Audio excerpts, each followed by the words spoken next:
Now, what I have to tell you is there are quite a few chapters that tell bits and pieces of the story. So if you don't know the whole story, I encourage you to read it. It starts in 37, but I'm going to fill in some of the gaps so you get more meaning and we can talk about why this text is relevant to us today.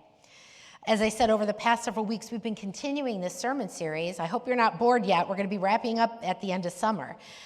The elements of spirituality, and we're focusing on dust, soil, blessing of land, inheritance. We've learned about Adam and Eve, and Cain and Abel, and Abraham and Sarah, and Jacob and Esau. And now we get to hear about Jacob's favorite boy, Joseph. You may know him by his Broadway handle, Joseph in the Technicolor Dreamcoat, right? How many of you have seen that production? Or the coat of many colors, as it's often described, but when properly translated from the original Hebrew, it really means royal covering. So there alone brings a little more richness to what the jealousy the brothers have bring to this story, right? Royal coat. Well, the apple does not fall far from the tree because Joseph and his brothers were rivals, just as his father Jacob fought with his brother Esau. The story of Joseph, as I said, begins in Genesis 37, but carries out pretty much to the very end of the book. In the very beginning, young Joseph tells his brothers that he had a dream and that he would someday rule over them. However, note that he was the youngest brother. Now, I don't know in your household how this would go over, but it would not go over well in mine, right? You know already that according to birthright, the youngest would never rule over the eldest, except look what happened to Joseph's father and his brother Esau, right? Jacob and Esau. Now, this comes to a boiling point and almost leads to Joseph's murder. But, as I told the younger disciples, instead of killing Joseph, they actually sold him into slavery to spare his life, right? They first threw him in a well. We're going to pretend that he was eaten by some wild animal, killed, bring the jacket home, and tell the dad he's dead. But then they felt a little sympathetic, and so they decided not to kill him, just sell him into slavery. What a bargain, right? What a bargain. As a slave, he's brought to Egypt, and he rises to power. He becomes a manager of Potiphar's house. Then he was falsely accused of rape by his wife, Potiphar's wife. So at that point, it all collapsed because he was unjustly imprisoned for a crime he didn't commit.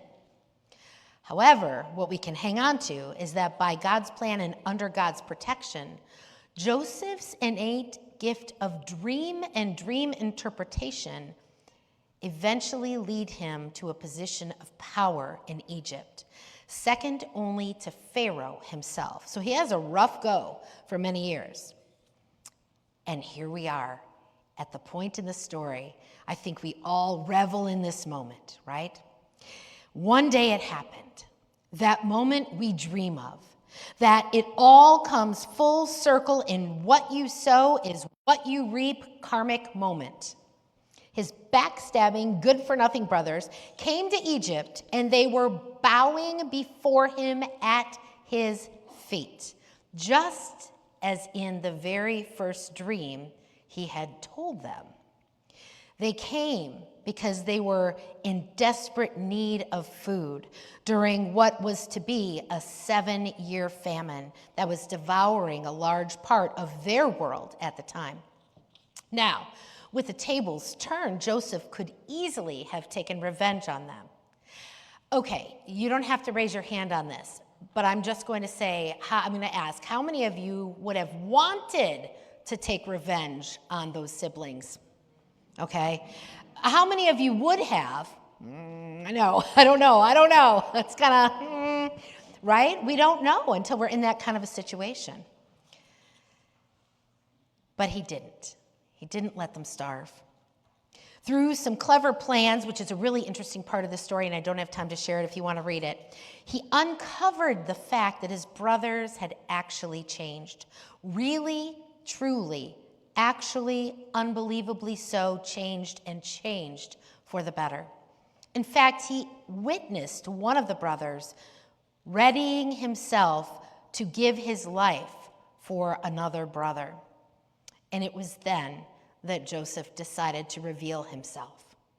Joseph says to his brothers, "I am Joseph." But his brothers were not able to answer. Why? Because they were terrified in his presence. I would be terrified too at that family reunion if I had done the things that those brothers had done, right? Joseph had the sovereignty to execute them all right then and there with one quick side eye, just on the spot. But rather than sending them to their death, he calls them closer. "I am your brother Joseph, the one you sold into Egypt." Now that is really crazy Thanksgiving table talk, isn't it? Yeah. "I am your brother Joseph, the one you sold into Egypt." But this is the best part. This is the part that we don't expect. "And now, do not be distressed and do not be angry with yourselves for selling me here." And his brothers were speechless. Their past had finally caught up with them. The helpless teenager they sold into slavery was now one of the most powerful men in the world. The brother they hated and even wanted to kill was standing in front of them with their lives in his hands. And guilt and fear flooded over them. But Joseph didn't hold a grudge. Instead, he had forgiven them. In fact, he kissed and embraced them and shed tears over them, tears of joy in seeing them again. Now, I think it's really important to note that the Bible doesn't tell us how long it took Joseph to forgive, right? The reality is I bet it took many, many years, not days, not weeks, not months, years, and in this case, probably decades. He had a chance to reflect when he was enslaved, and another time to ponder when he was unjustly imprisoned. And maybe for a while, after achieving favor with the Pharaoh, king of Egypt, he saw the ugliness of politics, the power, the corruption, the lies, and he realized that he did not want to repay evil with evil. Now, our opportunities to forgive will probably never come in such a dramatic way as this. A member of our family will probably never sell us into slavery. Someone we love may never desire our death. We will more likely be faced with much smaller wrongs against us. Hurtful words from a spouse. Someone at work may betray us or defame us. A classmate at school may be mean or call us names. Instead of a direct attack on our body and life, we'll more likely face gossip or a critical comment or a cold shoulder. But we can learn a lot from this ancient story in our Old Testament. Joseph's story is about God's providence and Joseph's faithfulness. Though Joseph was faced with many trials and tribulations, one after another after another. I mean, you go back and read this book and you wonder why he didn't just cry himself to sleep and be done with it all. It was very hopeless in many parts. But he remained faithful to God, and God blessed him for it. Though it seems unlikely to have an Israelite slave rising to become second in command, especially after being falsely accused and imprisoned, God provided for Joseph by giving him this ability to interpret dreams of the Pharaoh himself. And then, once he had become an advisor, the Lord blessed him with a family, a wife and children, and then gave him the wisdom to oversee the food supply for the entire nation of Egypt and surrounding land. The story of Joseph is about forgiveness. Joseph could have held a grudge. When they came to him for food, their lives were literally in his hands. But he did not use the opportunity to take revenge on his brothers for all the suffering they caused him. Instead, he chose to forgive them and invited them to live in the land of abundance with him in Egypt. Note that Joseph chose to forgive. Forgiveness is never a feeling. It's always a choice. And Joseph was able to step back from the wrong done to him and to see the bigger picture. Looking beyond his own position in the narrative, Joseph saw God's plan for him, his family, and his people. And though hatred and jealousy of Joseph's brothers existed, God worked out God's plan. What his brothers had intended for evil, God had intended for good. And Joseph was raised from the pit of slavery to the pinnacle of power, and it went beyond Joseph and even the life of his family. He and his brothers, of course, were part of the promise that God had given to Abraham originally, that all people would be blessed through his descendants.